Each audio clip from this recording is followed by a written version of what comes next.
So guys, first you want to find out what's waking up your device. So you want to go to search and type in CMD.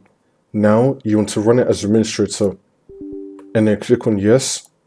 And now once we're here, you want to type in power cfg space dash device query space wake underscore armed and then click on enter. It's going to show you what's currently waking up your device. So once you see what's waking it up, you want to go to search and type in device manager. Click on it. Now once we're in the device manager, you want to find what's in this list. For me, I've only got one thing here, and for me it's in my universal serial bus controllers. And I found it right here.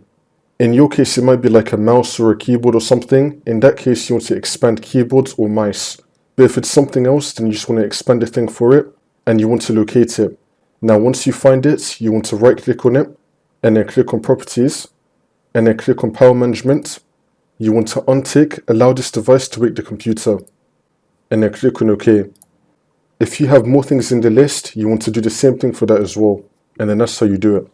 If it's still not working, then just restart your computer, then the problem should be fixed.